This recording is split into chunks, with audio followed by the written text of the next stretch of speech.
having a good zman. We are of course in the month of Iyyar, and Rav Moshe Feinstein, they said the Shabbos Mevorchen of Chodesh Iyyar, he always had a certain amount of sadness, because Chazal say that the redemption will come in the month of Nisan.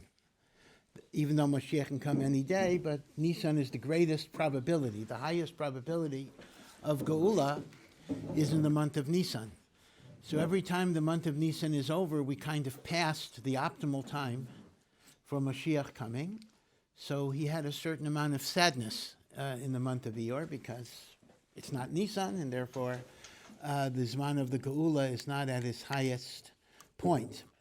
At the same time, Iyyar has something very special. It is brought down in the Sifrei Kabbalah that the month of Iyyar is connected to healing.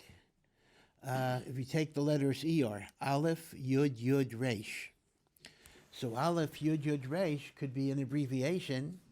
The Aleph is Ani, Yud, Yud is Hashem's name, so Ani Hashem, and the Resh is Rofecha, I am the God that heals you. This is actually a pasuk in the Chumash itself. So Iyyar is Mesugal. Iyyar is designated for healing. And of course, healing can take different forms. There is what is called Refuas HaNefesh. There is what is called healing of the, Refuas HaGuf, healing of the body. And Refuas HaNefesh is healing of the soul. So hopefully all of you will be blessed with healing of the body, but as you begin a new Zman, may the month of Iyyar also bring healing of the soul. You know, the Rambam himself was, of course, a doctor as well, and the Rambam analogizes spiritual healing to physical healing, because he says when a person has bad midos, bad character traits, that is called a sickness of the soul. And the same way, as when you have a sick body, you have to go to a doctor who knows how to treat the body. When you have a sick soul, you have to go to the doctors of the soul. And the Rambam says the doctors of the soul are the Chachmei HaTorah, the wise scholars of the Torah, who teach people how to heal their souls. So in the month of Iyyar, we should be thinking about both Refuas HaNefesh and Refuas HaGuf. We are in a period of time that is known as the counting of the Omer. And just to be sure everybody's on the same page, and I apologize if this will be obvious stuff for many of you, what does the word Omer mean anyway? Omer. So the truth of the matter is, Omer is a surprisingly neutral term. An Omer is simply a measure of grain, like a bushel, a pound, whatever, an Omer. And it refers to the fact that on the second day, what's the matter with this chair? Okay. On the second day of Pesach, which is Chol HaMoed in Israel, a barley offering was brought in the Beis HaMikdash, and the volume of that offering was an Omer. So an Omer is a measure of barley. So the Torah says, from the day that you bring the barley sacrifice, you start counting the days until the giving of the Torah, right? So the reason it's called counting of the Omer, so really counting of the Omer is a bit of a, it doesn't quite make sense. Really what you're doing is you're counting from the Omer, okay? Although again, I admit to you, it's not reflected in the Hebrew term of Sfirat HaOmer, but it's really Sfira from the Omer, because the Omer is the starting point. Now it's interesting, Chazal make the interesting observation that on Shavuos, the day that we get the Torah, we also bring a grain offering, but the grain offering is wheat. On Pesach, the grain offering that we bring is barley. So you're going from barley to wheat, and the Chazal say a very interesting observation. They say that barley was primarily animal fodder. This is before they invented cholent, right? Barley was usually fed to animals, and wheat was usually eaten by people. So on Pesach, which celebrates freedom, we're still animals. We're free, but we don't have direction. We don't have purpose. On Shavuos, where we're given our marching orders, we're given our obligations, we're given our responsibilities. That is the metamorphosis from animal liberation to human dignity. Okay, that's why the Omer is barley. Now, in the time of the Beis HaMikdash, the Korban HaOmer had extreme importance besides the mitzvah itself, and that is, you were not allowed to eat of the grain of the new year until the Omer offering was brought. You could only eat from last year's grain. Right, so this is an issue in the Torah. You're not allowed to eat new grain until the Omer offering is brought. That's the issue called Chadash. So the Omer matired, it allowed the consumption of Chadash.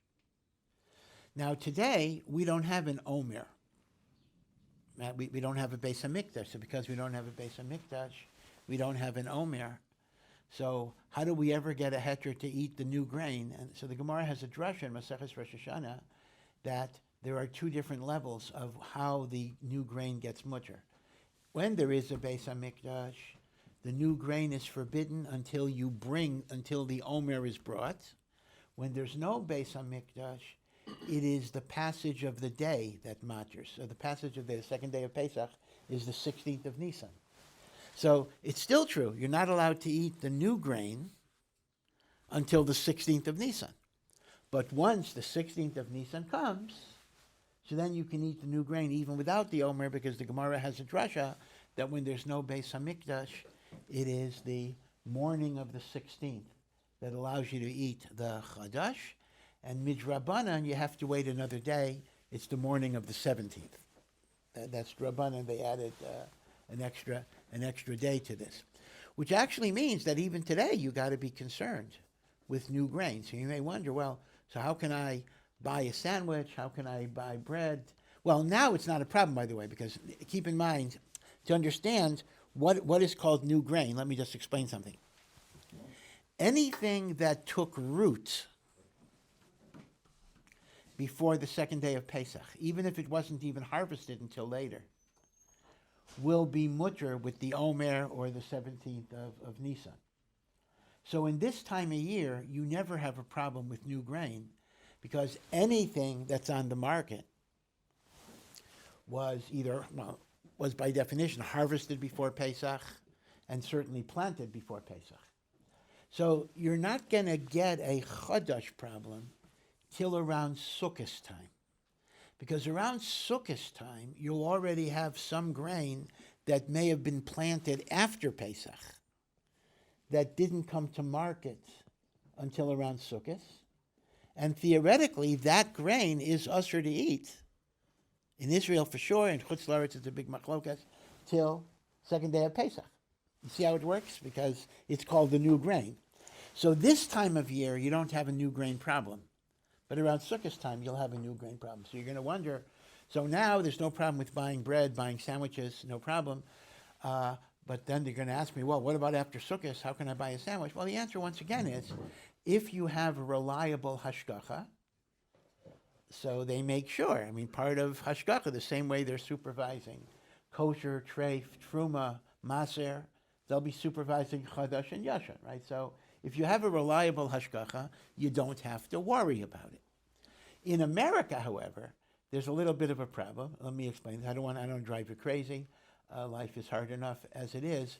And that is, there's a huge machlokas whether the prohibitions of new grain apply only to grain grown in Israel or grain even grown in Chutz La'aretz. Most of the American hashgachos, like the OU, take the lenient position that they're not concerned with chadash. So if you have an OU certified sandwich or an OU loaf of bread that you buy after Sukkot, it could very well have been from new grain, because the OU takes the position that chadash does not apply in grain that's grown chutz la'aretz. However, a Yarei Shemayim should in fact be machmer. So as a result, those who want to be extra meticulous on the laws of chadash will have a problem between Sukkot and Pesach. So what a lot of them do is, a lot of them buy their grain products right after Pesach for the whole year, and they keep them in their basement. So after Sukkot, their pasta, their cookies, whatever it would be, are going to be based on what they know is old grain as opposed to new grain. Okay, again, I don't want to confuse you. I'm not telling you what you have to follow. If you want to follow the OU Hashgacha, that's perfectly fine. They certainly have halachic sources upon which to rely. But I just wanted to bring this out just to show you that Bisman HaMikdash, the Omer, had actual importance beyond the individual mitzvah.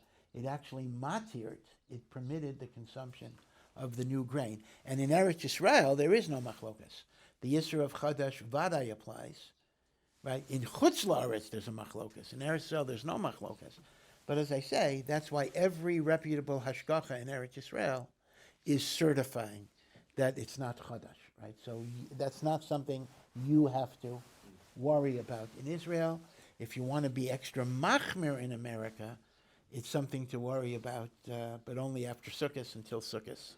It's not a problem because now all the grain predates Pesach, so it's considered to be old grain.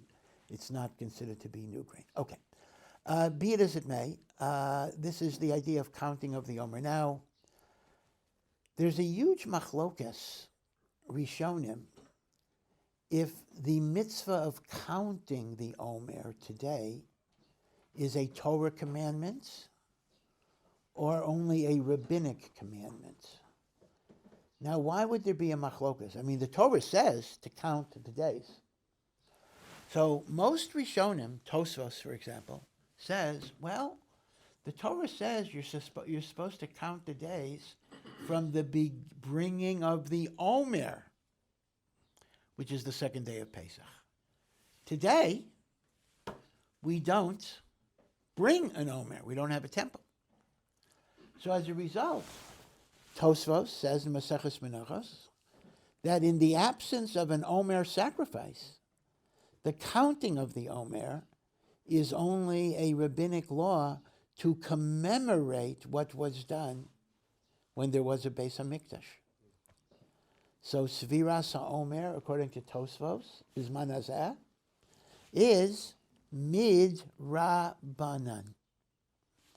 The Rambam argues with Tosfos, and the Rambam says that if it's the second day of Pesach, you got to count the Omer under Torah law, and therefore it's a Doraisa even without the Korban Omer.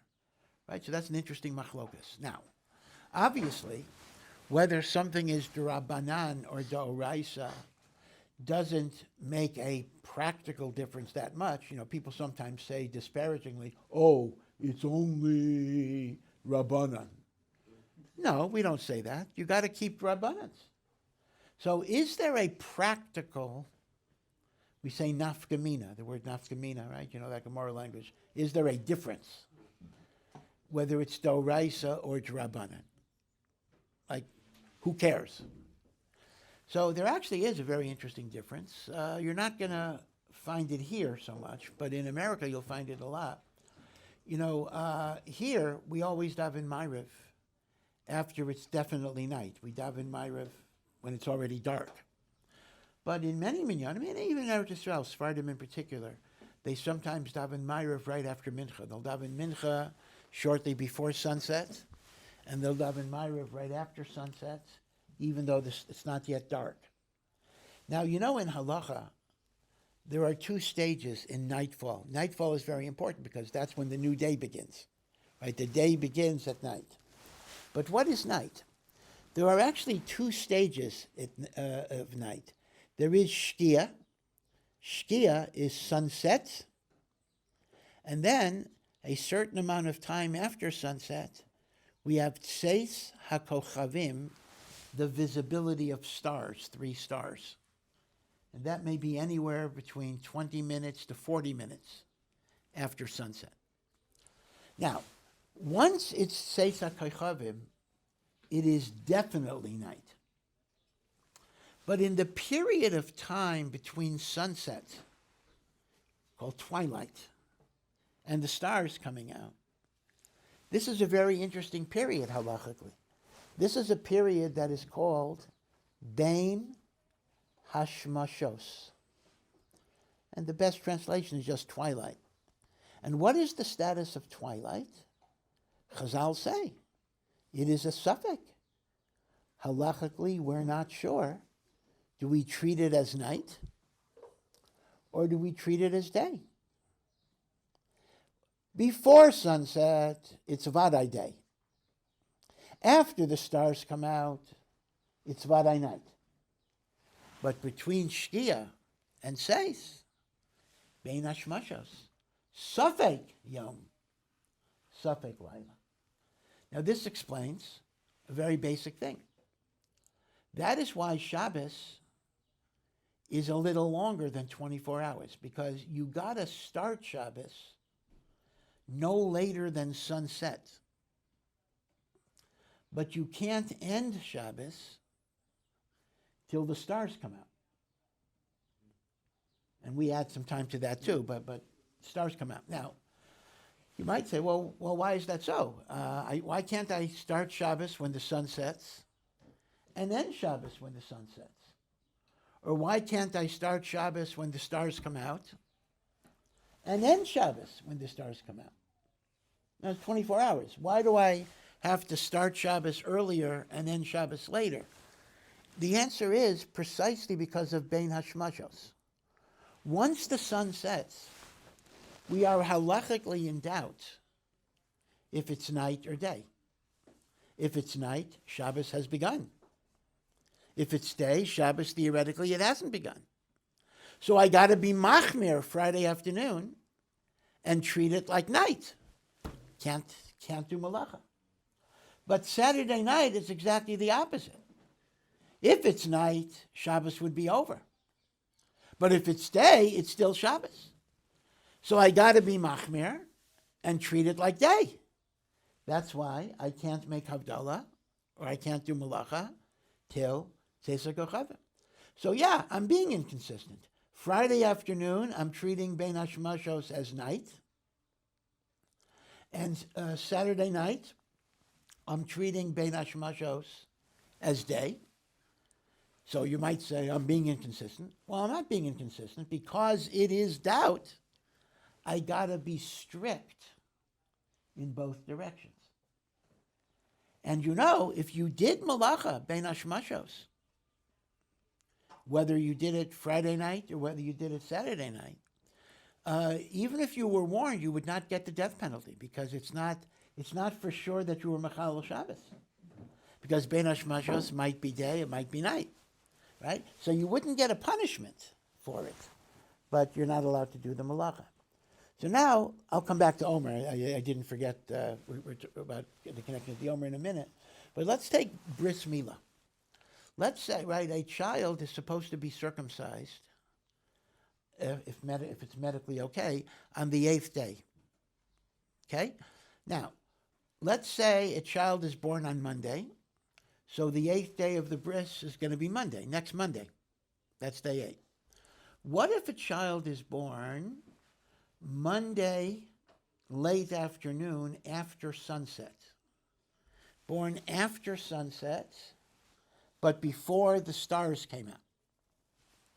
So halachically, we have a suffix. Is that a Monday baby or is that a Tuesday baby?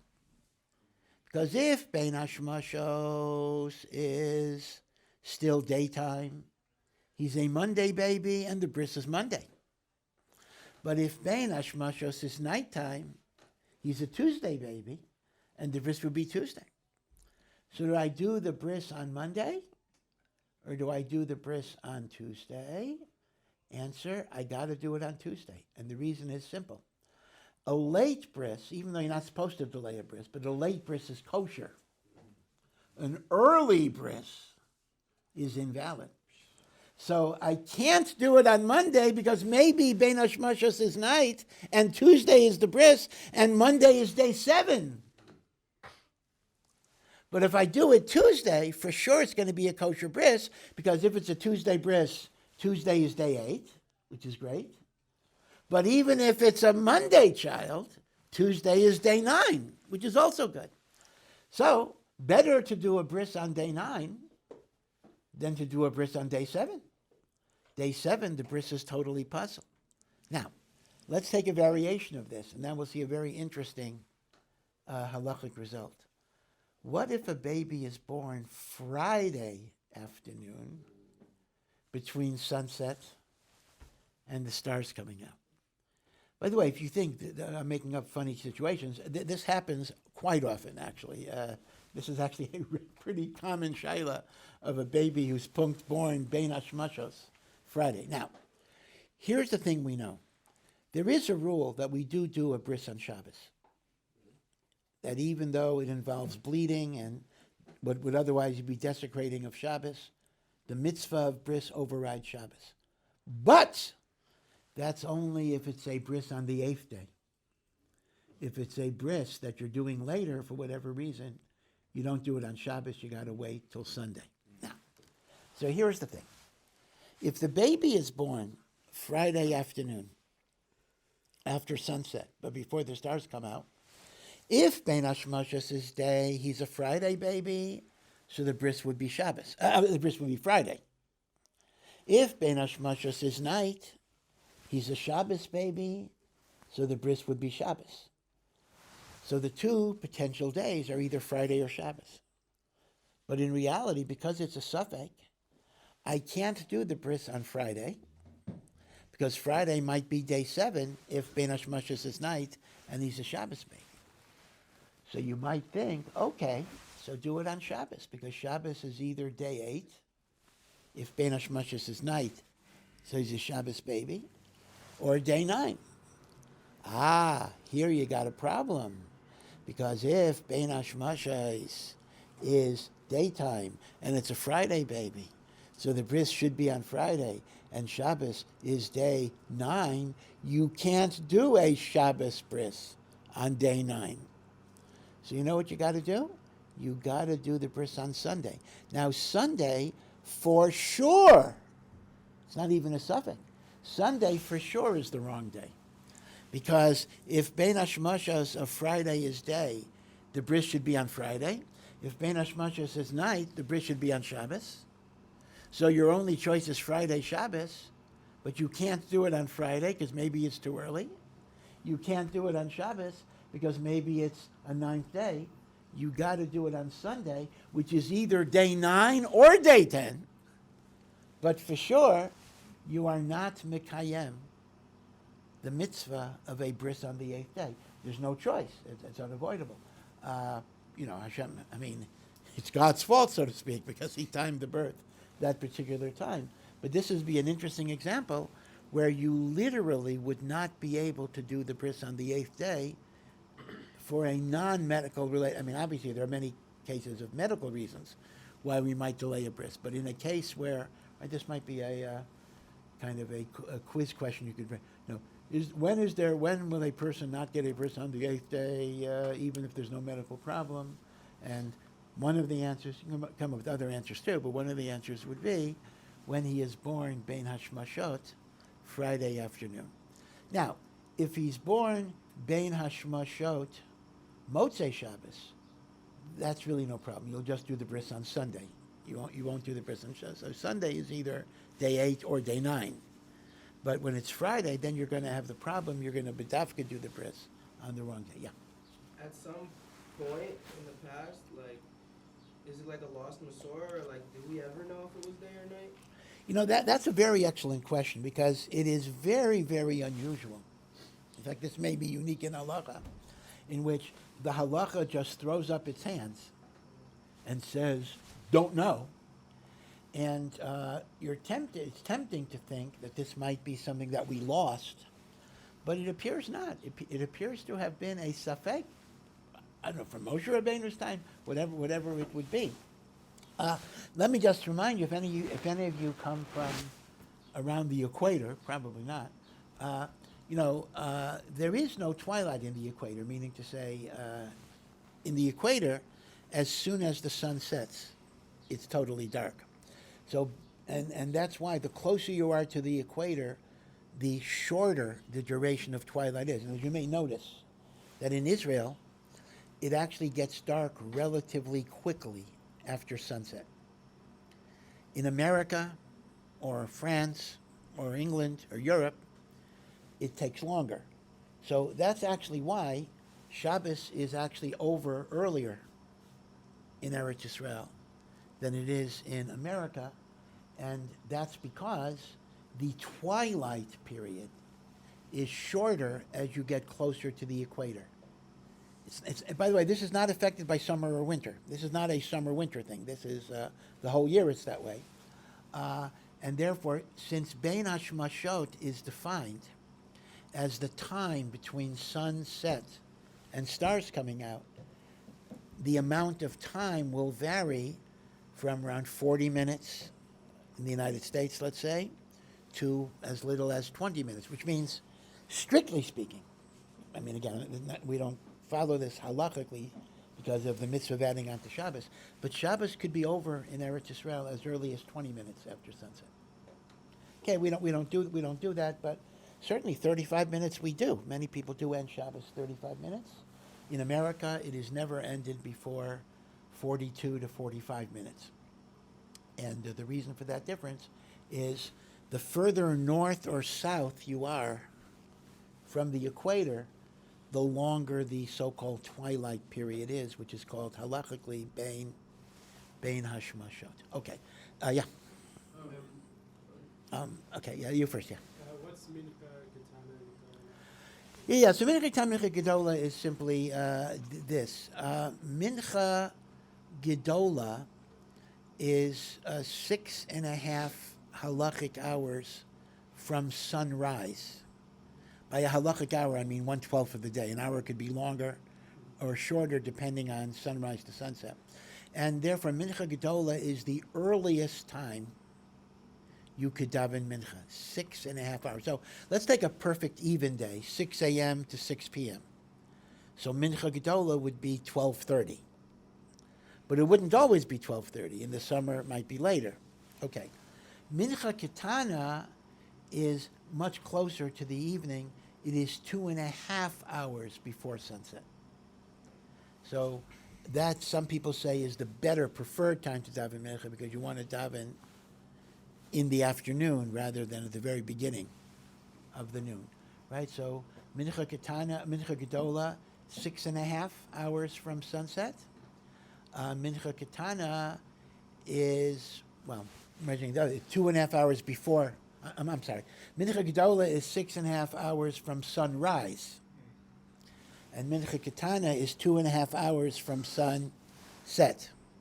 So that would be 9.5 hours from sunrise. But remember the definition of a halachic hour. This is very important. A halachic hour is not 60 minutes. A halachic hour is 1/12 of the minutes from sunrise to sunset.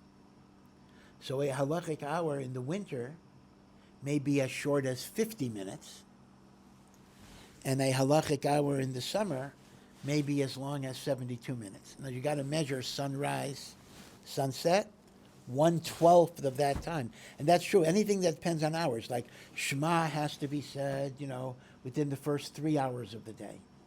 Shachris is supposed to be said within the first 4 hours of the day. Mincha Gedola is 6.5 hours. Mincha Ketana is 9.5 hours. You're not allowed to eat chametz after 4 hours of the day. Right? A lot of stuff is hours. Everything that's connected to hours are always halachic hours. The hours have different lengths depending on sunrise to sunset. Yeah. So would it be,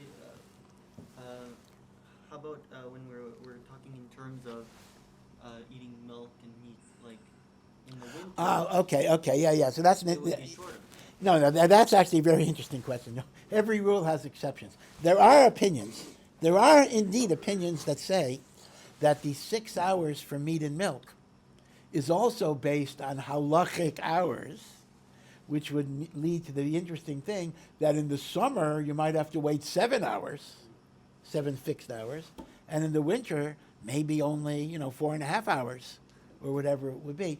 So there is such an opinion, but l'maisa we don't paskin that way because this is something that we go with a fixed hour because the idea of not having milk within 6 hours is based on the taste of the meat in your mouth, and that wears out after 6 hours. So that's going to be a fixed thing because that simply depends on your body responding, and your body doesn't get rid of the taste in the winter faster than it does in the summer. Okay, so it's a very good point, but that would be an example where we don't apply the concept of halachic hours. Now, let me just swing back and talk about why this is relevant for the Omer. In the United States and in some shuls for Sephardim here too, they often daven Arvit. They daven Ma'ariv early. They daven Ma'ariv before the stars are out. And people say Shema later, but they daven Ma'ariv early. So the big question is, are you allowed to count Omer before the stars come out? Now, can you count the Omer bein hashmashos? Right? Can I make a bracha? Can I count the Omer bein hashmashos? So let's think this through. We have a famous rule that whenever a mitzvah is a Torah mitzvah, you got to err on the side of strictness. Right? This is the famous rule. All doubts regarding Torah laws, you must be strict. Right? Famous rule. Safek d'oraisa l'chumra. If I don't remember if I recited benching on food, I got to recite it because benching on food is a Torah commandment. If I don't remember if I davened mincha, I don't daven because davening mincha is rabbanan, and a safek on a rabbinic law, you're lenient. Right? Famous rule: safek d'oraisa l'chumra, safek d'rabbanan l'kula. Now, bein hashmashos is a safek if it's day or night. So, if it's day, I can't count the new day of the Omer yet. If it's night, I could. So am I allowed to give myself the benefit of the doubt? So it depends. According to Tosfos, that the counting of the Omer today, when there's no korban of the Omer, is only a rabbinic law. Based on the rule that safek of rabbinic laws, I could be lenient, I could count bein hashmashot because I'm allowed to assume that it's nighttime and it's the next day. So according to Tosfos, I can make the bracha on the Omer and count the Omer. But according to the Rambam, I would not be able to.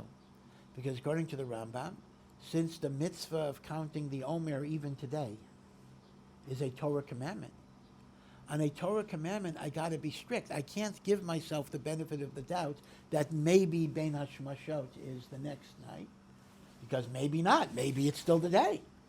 So according to the Rambam, I'm going to have to wait. So how does this work lahalacha? So the way this works lahalacha is the following. If you are the chazan, let's assume the chazan counts the Omer instead of the rabbi, let's say. If you're the chazan and you're in a minyan that's davening before the stars come out, bein hashmashos, so you're allowed to make the bracha and you're allowed to count the Omer, because most opinions follow Tosfos that the Omer is drabanan and you can give yourself the benefit of the doubt. But when you get home, in order to fulfill the view of the Rambam, you should count after dark, after Tzeiser Kochavim, you should count again without a bracha, and count the Omer again, to be Yotzei all of the Shitas. Now that's if you're a chazan. If, however, you're not a chazan, you're just davening in the minyan, it actually would be better for you not to say not to count at all, because you don't have that pressure, and just have in mind that when you get home, and that's after Tzeiser Kochavim, you will count with a bracha. However, even if you're not a chazan, if you think there's a risk that you're going to forget, then it would still be better to count early with the bracha.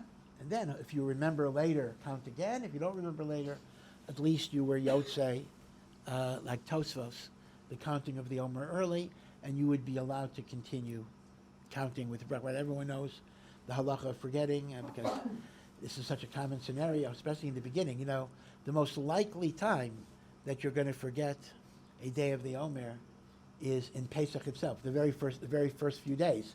That's when you're not used to it yet, and that's where forgetting is more likely. Once you've been doing it for a few weeks, it's going to be a habit. So just to remind you of the halakha, I'm sure everybody knows, this is one of the halakhas almost everybody knows, but just to be sure you know this, If you forgot to count the Omer at night, or even if you did count, but you counted the wrong day, so you can correct yourself by counting the next day correctly without a bracha. And if you corrected yourself the next day and counted without a bracha, the following night you can resume with a bracha. With a bracha every night. And no matter how many times you had to correct yourself during the day, you can always resume the following night with a bracha.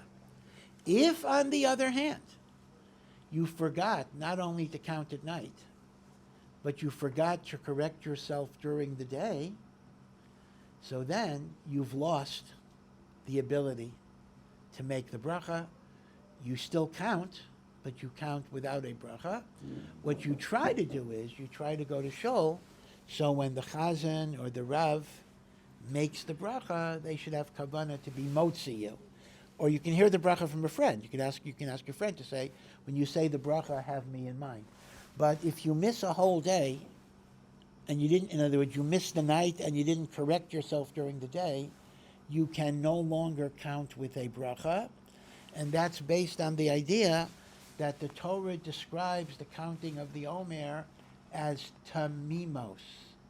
Tamimos means 7 complete weeks. So the idea is, if you miss a day, your counting is no longer complete. In fact, the Minchas Chinuch has a fascinating, interesting shaila about a goy who converts in the middle of the counting of the Omer period. Right? He was a non-Jew, and then he converts. He converts today.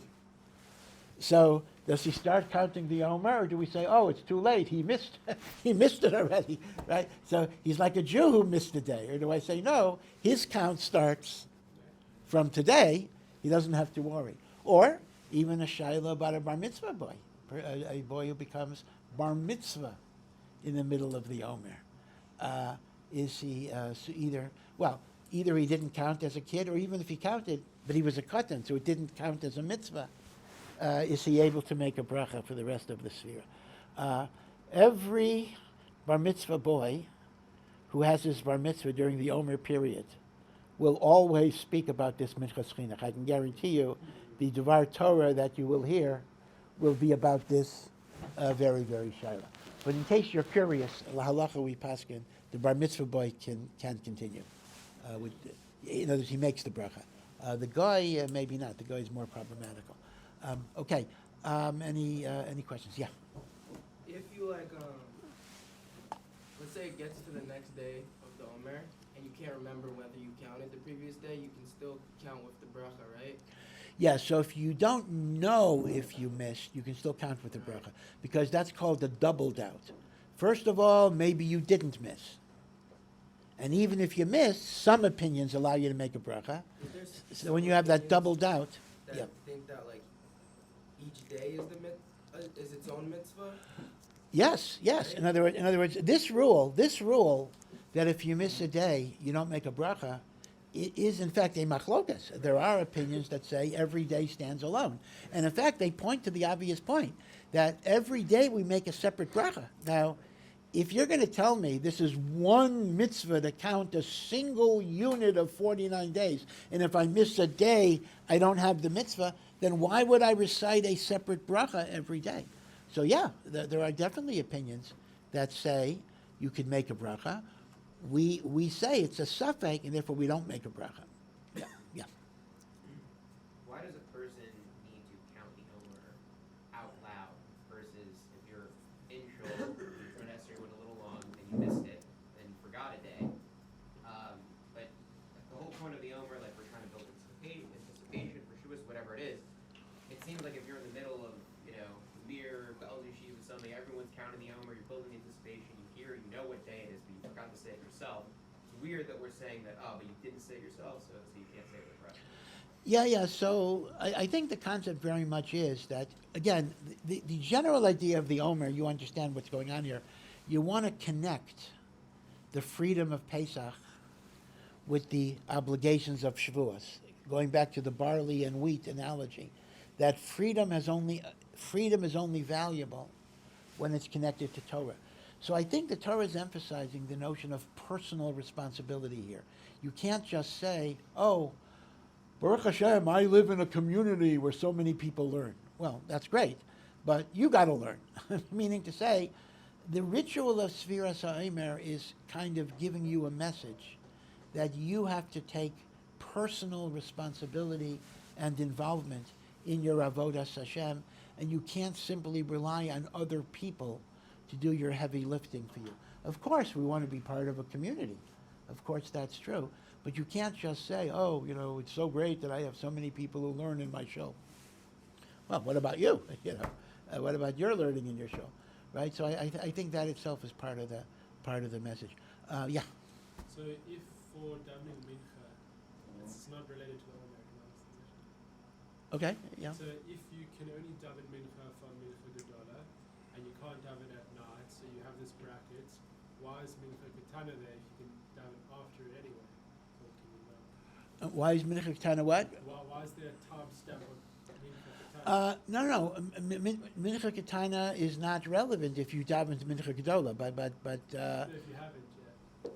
No, because there's a big machlokas, because some opinions actually say that Mincha Ketana is the better time to daven Mincha, because it corresponds to when they brought the afternoon sacrifice in the Beis HaMikdash. So Mincha Ketana is held as an optimal time for Mincha.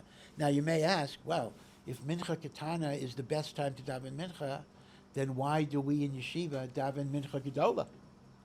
The answer is because we don't want to interrupt the learning sessions, meaning that's the cheshbon. Meaning in the abstract, when you're planning your schedule, Mincha Ketana would be better. It's the better time to daven Mincha.